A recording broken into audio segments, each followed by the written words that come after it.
대단히 감사합니다. 오늘은 특별히 우리 신종 코로나 바이러스 때문에 우리 나라가 잘 보호되고 있습니다. 그러나 지구촌이 이 바이러스를 덮음으로 긴장 가운데 있습니다. 빨리 백신이 발견되어서 치유가 속히 될 수 있도록 우리 기도해야만 되겠습니다. 또 예배 중에 마스크를 꼭 껴야 되시는 분들은 마스크를 껴시기를 바랍니다. 아무 지장 없이 자유스럽게 마스크를 끼고 예배 드릴 수 있기를 바랍니다. 이 시간 우리 중보 기도를 이 나라의 민족을 지키시고 또 이 지구촌을 하나님께서 지키시고 빨리 백신이 발견되어서 이 코로나가 퇴치되도록 합심해서 이 시간 간절히 기도드리겠습니다. 할렐루야. 영광 받으시기에 합당하신 주님, 오늘 아버지는요 예배로 하나님께 나가기 전에 먼저 우리가 중보의 기도를 드립니다. 이 나라의 민족을 성령의 불담으로 성령의 불성각으로 지키시고 하나님이 창조하신 이 지구촌을 지켜주시기를 간절히 기도합니다. 신종 코로나 바이러스 감염으로 온 지구촌은 긴장 가운데 있습니다. 자비하신 아버지 하나님 긍휼히 여겨주시고 불쌍히 여겨주시고 하나님의 선하신 손이 치유하시는 손길이 함께 계셔 주셔서 치유의 백신이 어서속히 발견될 수 있는 은총을 우리 하나님이 베풀어 주시고 이와 같은 때를 맞이하여 요한계시록을 우리 하나님 생각하면서 정신을 차리고 깨어있게 하여 주시고 하나님께로 돌아오게 하시고 온전히 말씀의 본질로 돌아올 수 있도록 주의 은총을 덧입혀 주시옵소서. 예수님의 이름으로 기도 올리옵나이다. 아멘. 우리가 하나님을 오해했다라고 하는 책 속에 다니엘 풀러의 이야기가 기록이 되어 있습니다. 우리가 신앙생활을 하면서 하나님을 오해하는 경우가 참으로 많이 있죠. 이 다니엘 풀러는 성경을 읽는 가운데 하나님의 사명 선언문을 발견하게 되는 것입니다. 일반적으로 우리 성도들이 사명 선언문 또 목적 선언문 이렇게 말하지 하나님의 사명 선언문이다 이렇게는 말하지 않지 않습니까? 그러나 다니엘 풀러는 하나님의 사명 선언문을 선포하게 되어지는 것입니다. 그것은 다름이 아닌 하나님께서 나의 최대의 사명은 누구누구를 섬기는 것이다. 거기에 자기 이름을 넣으면 되는 것이죠. 한번 넣어서 같이 외쳐보겠습니다. 시작. 하나님의 최고의 사명은 장제도를 섬기는 것이다. 너무 놀랍지 않습니까? 정말 성경 전체가 주는 메시지는 내가 너를 사랑한다. 하나님의 사명이 내가 너를 섬기서 죄로부터 보호하고 영원한 나라를 주기 위한 것이다. 하나님께서 우리를 향해서 우리 개개인을 향해서 나의 최고의 사명, 너를 섬기고 너를 사랑하는 것. 그는 예레미야 32장을 읽는 가운데 하나님의 선하심, 하나님의 선하심은 한량 없는 것이죠. 선하시기 때문에 독생자 아들을 보내서 죄인을 섬기게 하시고 또 우리의 죄를 담당하여 십자가를 지게 하시고 부활의 첫 열매가 되셔서 우리에게 부활을 약속하신 것입니다. 그런데 하나님께서는 우리를 섬기고 사랑하는 것이 하나님의 사명이고 또 예레미야 32장은 그건 의무가 아니고 하나님께서 아주 기쁘게 행하시는 일이다. 하나님이 너를 섬기는 것, 그걸 사명으로 알고 하루하루 하나님의 선하신 손이 너를 돌보고 너를 섬기고 너를 사랑한다. 성도인 우리가 하나님의 손길을 좀 느끼고 살아갔으면 좋겠다라는 소개인 것입니다. 우리가 기도를 통해서 헌신을 통해서 하나님을 감동시키려고 하지요. 그러나 우리의 어떤 헌신도 정말 하나님은 감동하기가 쉽지 않습니다. 천지를 창조하신 하나님이시니까요. 그러나 성경을 보게 되게 되면 하나님이 먼저 우리를 감동시키는 것이죠.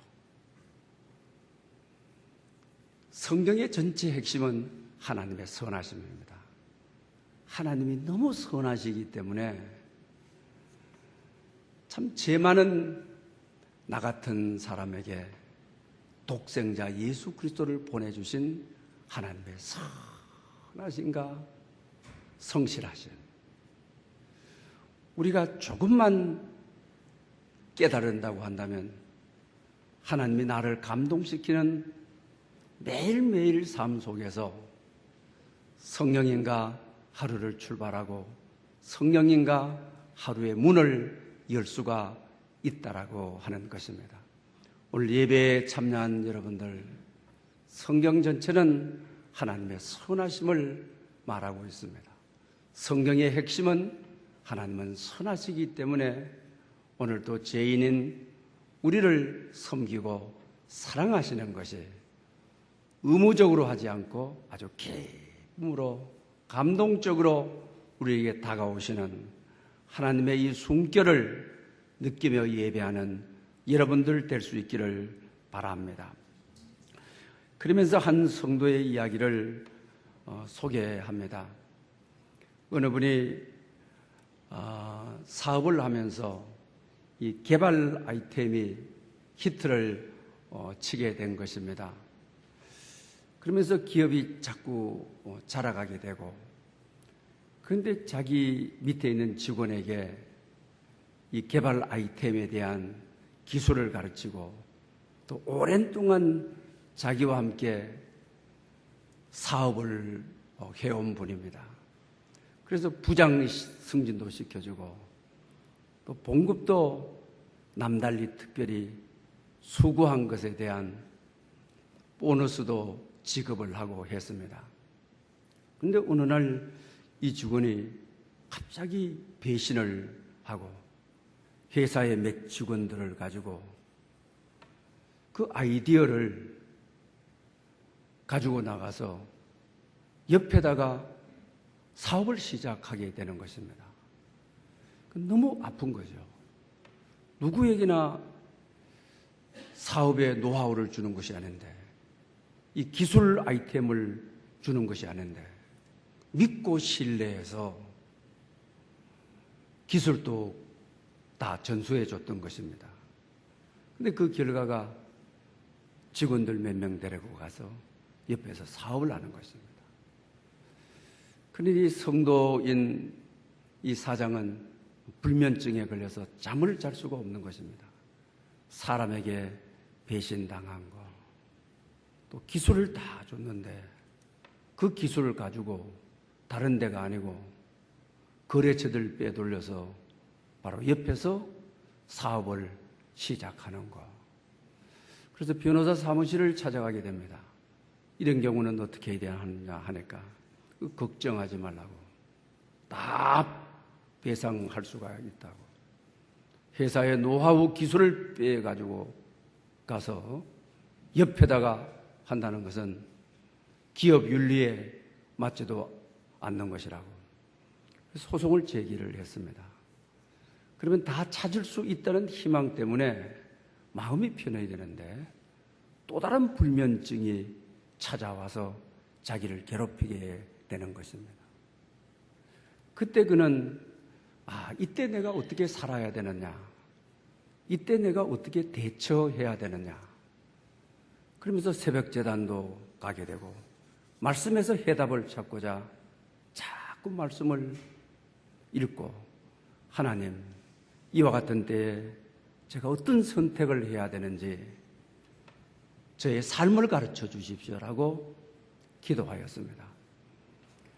두 번째 잠을 이루지 못하는 것은 평생을 같이 해왔던 직원인데 지금은 배신했지만 그 하나님의 말씀을 비달해서 비춰보니까 그 배신하는 그가 너무 불쌍한 겁니다.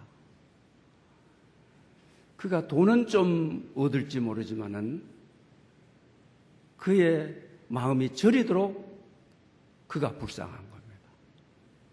처음에는 기술을 빼가고 자기 직원을 데리고 갔다는 데 대한 이 분함이 차서 못 견뎠지만 막상 소송을 전개해 가면서 그가 너무 불쌍하고 자기가 거두어 주지 않으면 거두어 줄 수 있는 사람도 없고 그런 가운데서 그는 말씀으로 살아내겠다.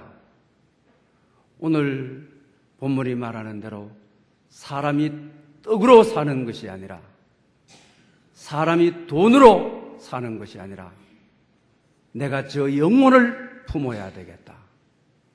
내가 이와 같은 때에 하나님의 입으로부터 나오는 모든 말씀으로 살아야 된다고 하는 이 문제 앞에 내가 말씀으로 살리라, 말씀으로 살아내리라. 내가 손해를 보고 어렵고 불면증에 들었지만은 이 어려움을 말씀으로 이기리라. 결과적으로 우리가 사는 길, 오늘 설교 제목이 오직 말씀, 이 길을 택하게 됩니다. 그렇게 되었을 때 그는 다시 돌아오게 되고 그의 지점이 되고 그리고 형제같이 미래에 잘 지내는 자기의 허물이 많고 사장님을 너무 배신했지만 그래도 자기 자신을 품어주고 인도해준 사장님이 고맙고 결과적으로 우리의 사는 길, 말씀이 승리한다고 하는 말씀이 역사하는 곳에 하나님의 나라가 임한다고 하는 것을 가르쳐주고 있는 것을 보게 되는 것입니다. 오늘 본문은 예수님께서 40일 금식 후에 너무 배가 많이 고프시고 그럴 때 사탄은 그냥 두지 않죠.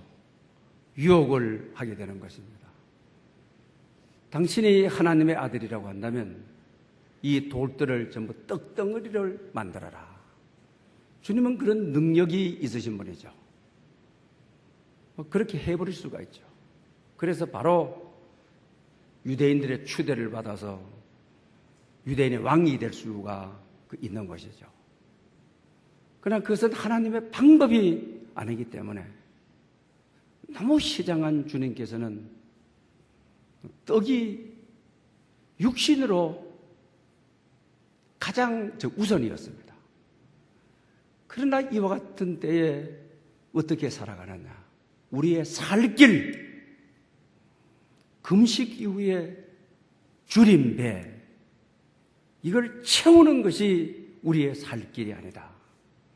우리 인생의 살 길은 오직 말씀으로 사는 것이다. 오늘 이것을 우리에게 가르쳐 주고 있는 것을 보게 되는 것입니다. 오늘 우리 이 시대에 살 길을 말씀에 두지를 않죠. 우리가 믿는다고 하면서 정말 실제적으로 우리가 삶에 놓일 때 말씀은 저변이 되는 것이지 중심이 되지 않죠. 여러분 솔직히 여러분 자신들을 한번 돌아보십시오. 말씀이 본질이고 말씀이 초심인지 어떤 경우에도 말씀 앞세우고 갈 수 있는지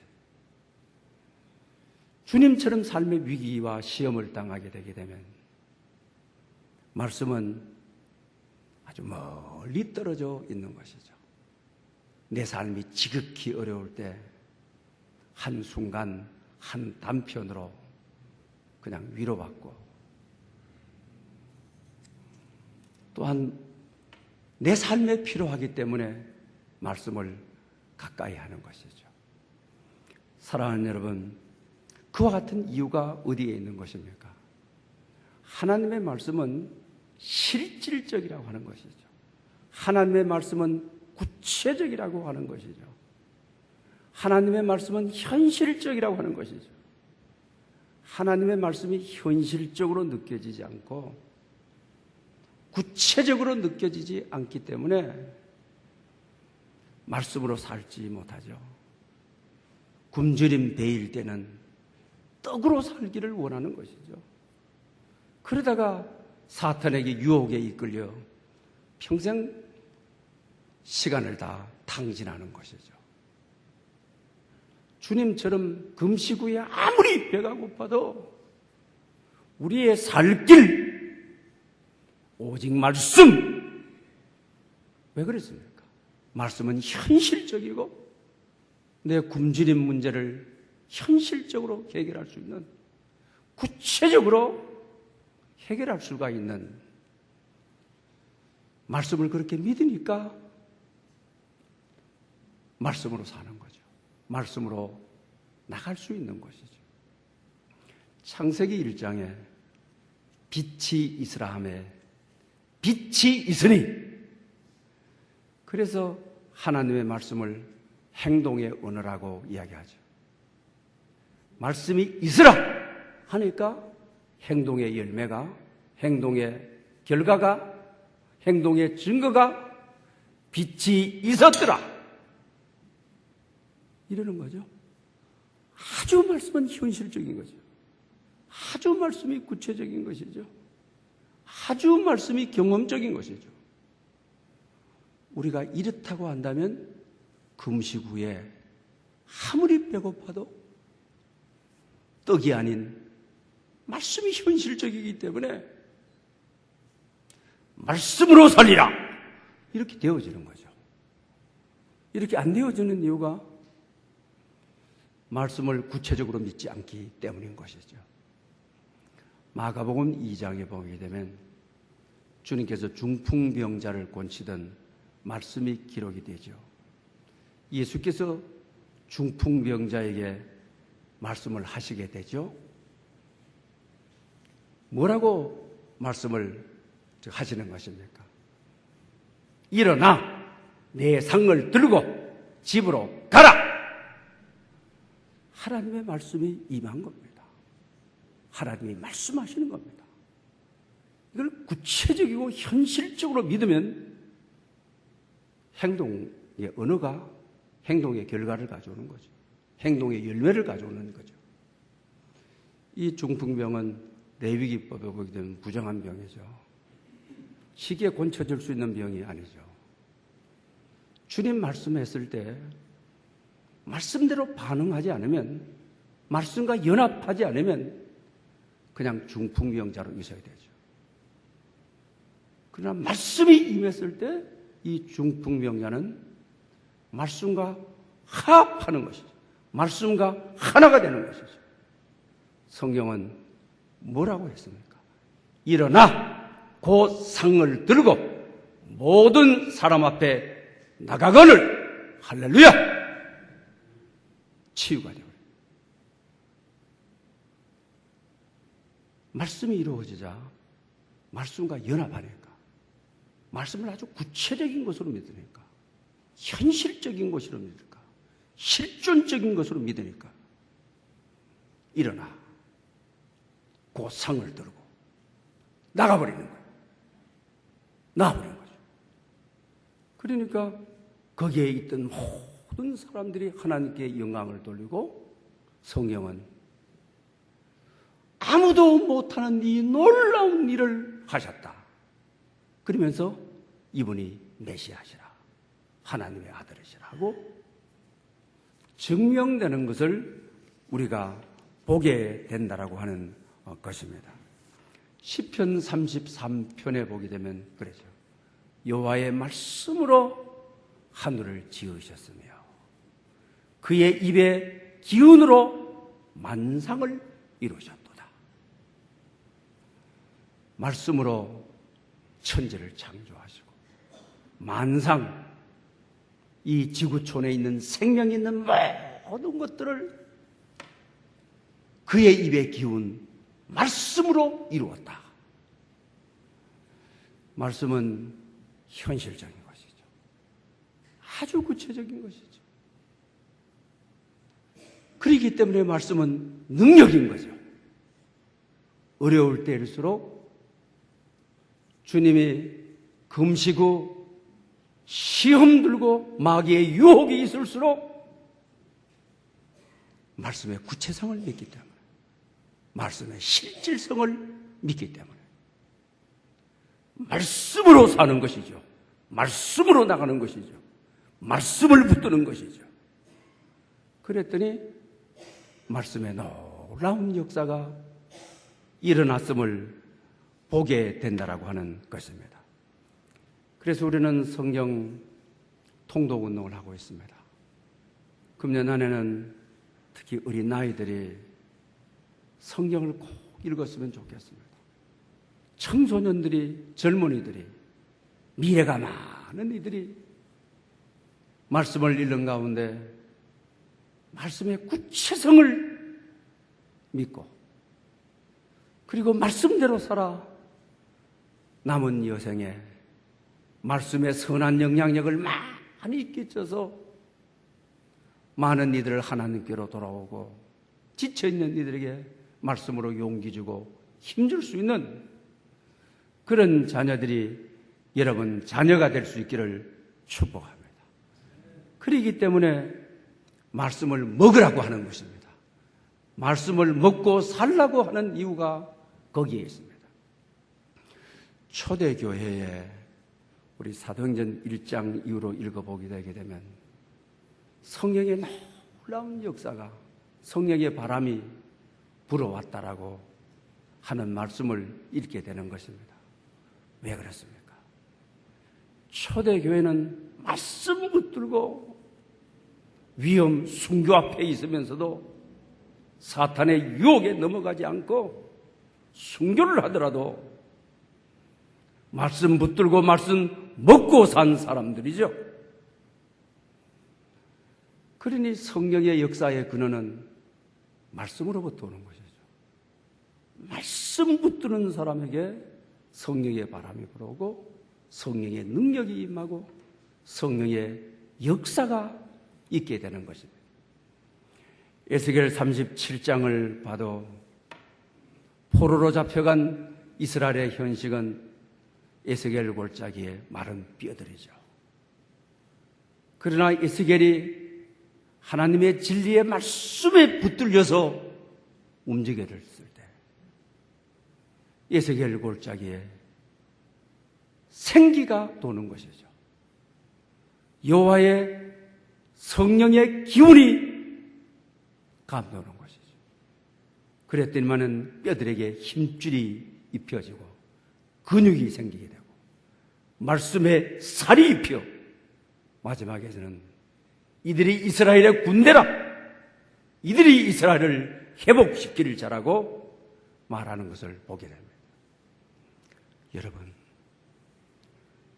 어떤 시험 앞에, 유혹 앞에 말씀대로 살아낼 때, 말씀을 붙잡고 살아갈 때 오직 나의 살 길이 말씀이라고 믿고 살아갈 때 성령의 바람이 불어오는 거죠. 복음의 역사가 나타나게 되는 것이죠. 성령의 권능이 나타나게 되는 거죠. 죽을 자가 살죠. 병든 자가 살죠. 안진뱅이가 일어나게 되죠. 절망에 빠진 자들이 생명을 얻게 되는 초대교회의 놀라운 역사를 보게 되는 것입니다. 사랑하는 여러분, 오늘 이 위기의 시대에 사탄의 유혹이 많은 시대에 어쩌면 금식하고 지쳐있는 오늘 이 시대에 사탄은 끊임없이 우리에게 와서 떡으로 살라고, 돈으로 살려고, 정말 우리의 교육이 자본주의 사관이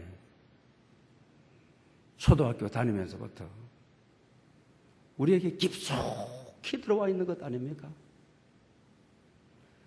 말씀으로 산다 하지만 말씀은 저 멀리 시험 많은 세상에, 유혹 많은 세상에, 사탄이 이글거리는 세상에 위기를 당하게 되면 오늘 본문처럼 사탄의 유혹하기 좋은 이런 시기를 당하게 되면 다 세상 방법대로 가죠. 다 세상과 짝하게 되죠. 그러면서도 말씀이 있니 없니 하고 하죠. 오늘 우리 현실의 모습들 아닙니까? 이와 같은 때에 우리는 어떻게 살아야 하느냐? 이 위기의 시대에, 이 분열의 시대에, 사탄의 유혹이 너무 많은 시대에, 요한계시록의 일들이 오늘도 이 세상에 일어나고 있는 이런 시대에 오늘 보면은 우리의 살 길을 가르쳐주고 있습니다. 하나님의 입으로부터 나오는 모든 말씀으로 살 것이니라. 할렐루야! 여러분, 이런 결단을 말씀으로 살아내기 어려운 시대에 말씀으로 살아내는, 정말 말씀으로 가기 힘드는 어려운 환경에 말씀 가지고 가는, 말씀으로 이 세상을 풀어내는 오늘 본문과 같은 역사가 여러분에게 있으시기를 바랍니다. 하나님께서는 말씀으로 우주 만물을 창조하셨죠. 성경 전체는 말씀으로 이 세상을 운행하시죠. 하나님이 섭리하시고 통치하시죠. 그리고 우주 마지막에 가서는 요한계시록에 말씀으로 심판하시는 것이죠. 그런 우리 기독교의 본질은 말씀인 것이죠. 알파와 오메가인 것이죠. 그래서 오늘 이 시대를 이기는 방법은 초심으로 돌아가는 것, 말씀으로 돌아가는 것. 주님처럼 이런 유혹이 있음에서도 말씀으로 살아내는 것, 이것이 오늘 시대의 우리의 답이라고 하는 사실입니다. 말씀이 들려오게 되게 되면, 우리가 성경을 보게 되면 다 살아나게 되는 것이죠.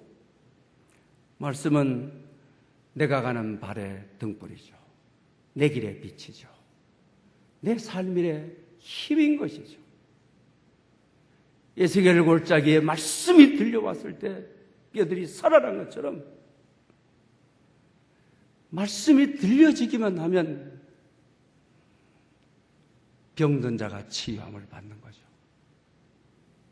삶이 밝아지는 거죠. 말씀이 등불이고 빛이니까 말입니다. 넘어지고 쓰러지고 지쳐있는 이들이 일어나는 거죠. 말씀은 우리 삶의 힘이기 때문에 그런 것입니다. 그러므로 오늘 이 시대에 말씀이 들려지는, 말씀이 들려지기만 들려지면 등불이기 때문에 내 가는 길에 빛이 비치는 것입니다. 내 가는 길에 힘이 되어주는 것입니다. D.L. 무디의 글 가운데 이런 이야기가 있습니다. 성도들이 같은 공간에서 같은 본문의 말씀을 가지고 전하는데 그 말씀을 내게 주시는 말씀으로 받아야 되는데 말씀이 임하게 되면 자기에게 들려지는 말씀으로 받지 않는다는 거죠. 우리 아들이 들었으면 좋겠다고 뒤로 획 하고 던져버린다는 거죠. 또 부부 갈등을 느끼고 왔으면 우리 남편이 들었으면 좋겠다고 뒤로 또 획 하고 던져버린다는 거죠. 또 교회 어느 분이 들었으면 좋겠다고 뒤로 획 던져버리고 내게 주신 말씀으로 들지 않는다고 하는 거죠.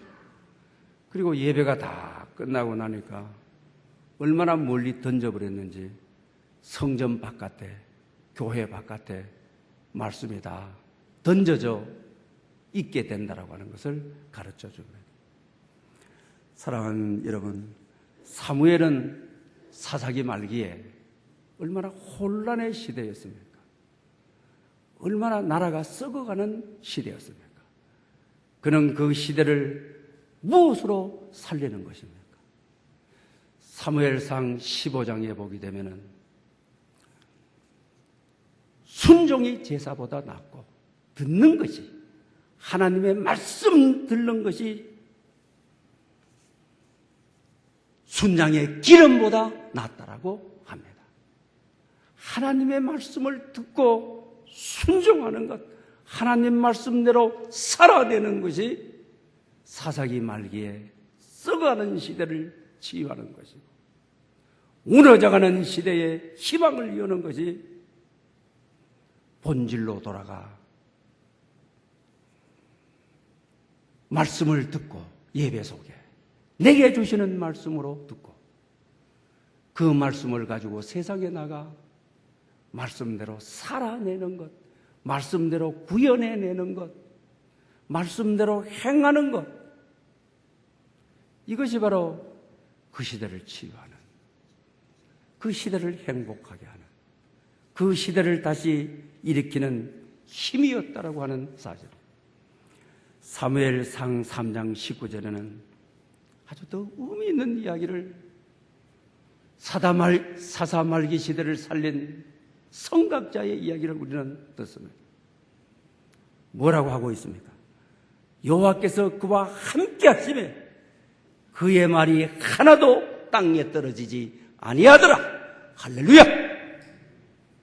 정말 우리의 삶이 이렇게 될 수 있는, 하나님이 함께 하심으로 내게 주시는 말씀으로 다 받아가지고 그 말씀 가지고 순종하며 살아낼 때 하나도 땅에 떨어지지 아니하였더라. 열매 맺었더라. 흥흥하고 시대를 치유했더라고 하는 말씀인 것이죠.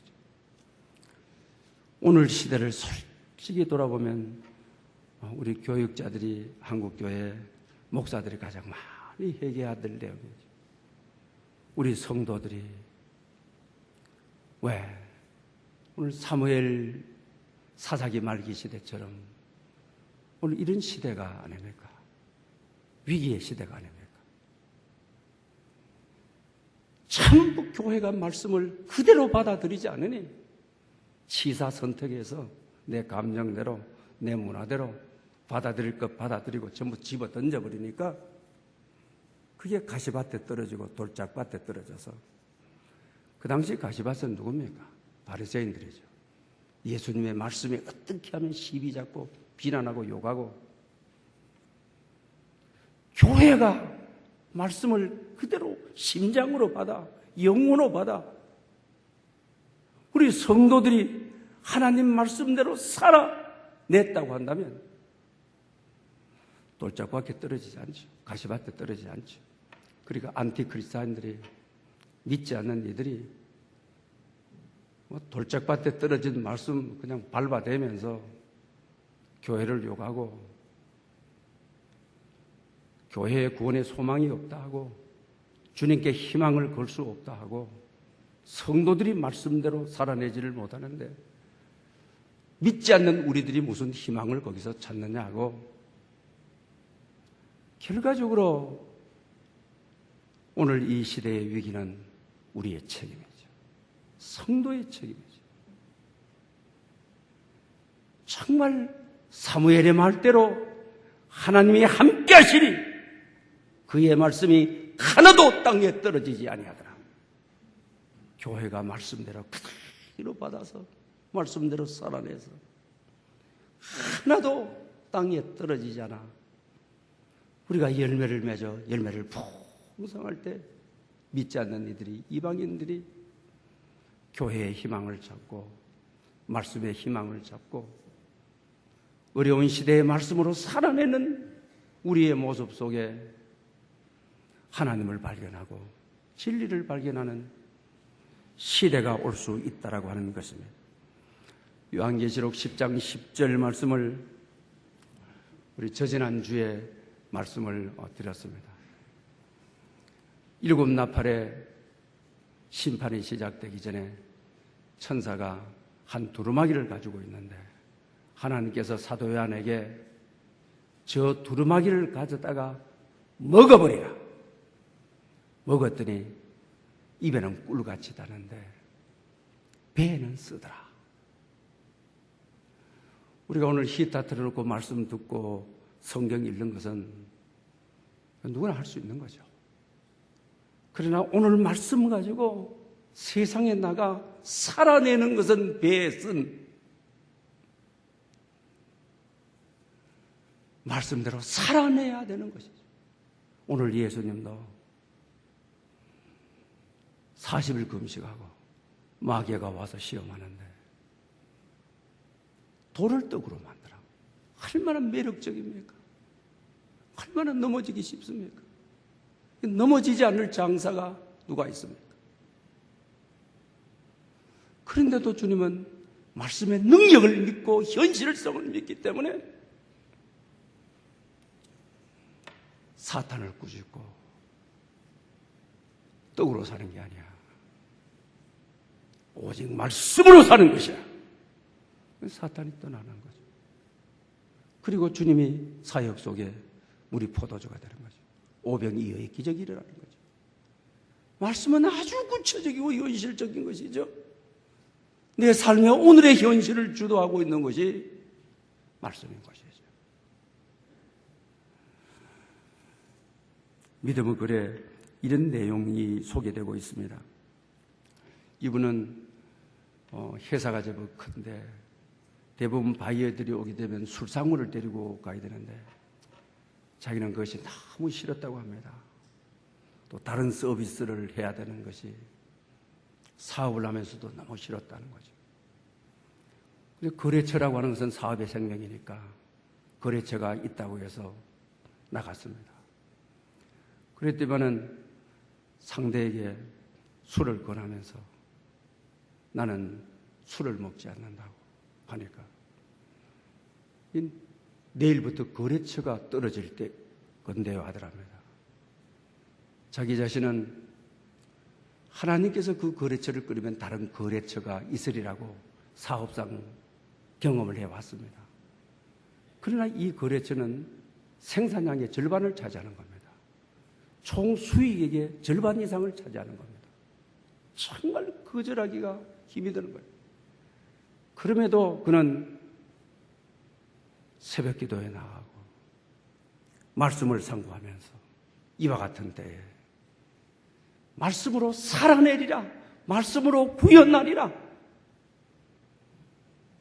거래처 안 줘도 좋습니다 하고 나왔는데 그리고 나니까 중국의 바이아의 연락으로 거래처가 새로 생기더랍니다.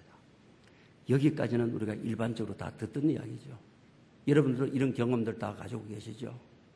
그러나 이분이 그 다음부터 쓴 글이 너무 우리 마음에 닿는 감동적인 오늘의 이 시험과 유혹이 많은 시대에 말씀으로 살아내는 그의 글이 감동적이었습니다.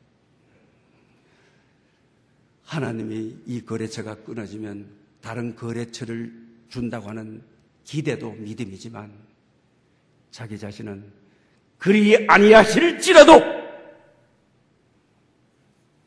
다른 거래처를 주지 않고 생산성의 절반이 날아가고 수익성의 절반이 날아가도 그리 아니하실지라도 말씀으로 살아내는 것이 바른 가치요 하나님의 말씀에 옳은 길이요 말씀으로 살아내라고 하는 이 현실 속이 하나님의 음성이기 때문에 나는 그 길을 택해노라고. 이것이 바로 오늘 본문의 우리의 살 길, 오직 말씀. 예수님이 엄청난 유혹 앞에, 배고픈 현실 앞에 말씀으로 살아내는 것이 하나님이 우리에게 말하시는 가장 가치 있는, 가장 옳은 일. 그랬을 때 하나님은 우리 삶 속에 놀라운 변화의 역사를 가져오는 것입니다. 오늘 이 시대에 힘을 다시 회복하는 것, 능력을 다시 회복하는 것, 말씀으로 살아내는, 말씀으로 구현해내는 여러분 될 수 있기를 축원합니다. 할렐루야. 영광 받으시기에 합당하신 아버지 하나님, 오늘 이 시대가 위험의 시대에 요한 계시록의 시대를 맞이하고 있습니다. 초대교회 성도들은 어떤 환난 속에서도 말씀